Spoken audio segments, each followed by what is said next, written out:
So dari segi pelanggan lebih baik letak dalam ASB lah, betul. Tetapi kalau kita cakap pasal RM1,000, RM500, bukan nak kata tak payah letak dalam ASB. Sebab duit tu adalah...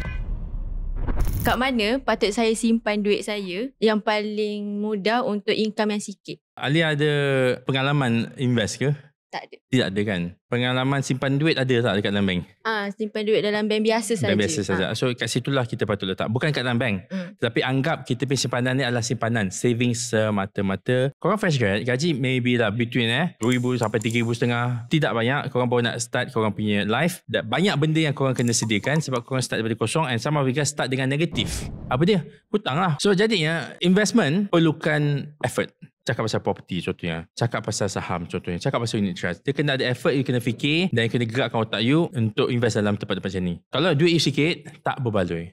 So untuk duit yang sikit, you simpan dahulu. Simpanlah contohlah dekat ASB, tabung haji, PTPTN pun boleh lah, SSPN tu kan. Bila benda dah berkumpul, waktu tu lah baru you start venture into a few things. And you pilih lah, waktu tu you dah boleh pilih. Tapi itu adalah selepas engkau dah faham pasal savings. Benda-benda basics macam contoh, budget 50, 30, 20. Tapi jangan simpan duit dekat tempat yang berisiko sangat selagi mana kita tidak ada ilmu untuk melabur dalam tempat-tempat tersebut. So kalau macam simpan dalam bank biasa, contohlah saya ada RHB. Okay. Tak digalakkan simpan dalam macam tu ke? Bukan. Bank biasa, dia ada satu benda yang most things tidak ada. Contohnya macam ASB. Dia bagi pulangan 5% lebih setahun. So dari segi pulangan lebih baik letak dalam ASB lah, betul. Tetapi kalau kita cakap pasal RM1,000, RM500, tak payah. Bukan nak kata tak payah letak dalam ASB. Sebab duit tu adalah kecil. So duit tu perlu digunakan. Dekat situlah bank biasa ni ada advantage, iaitu liquidity. Tapi kalau let's say dia dah besar, contohnya RM10,000, RM20,000, rugi.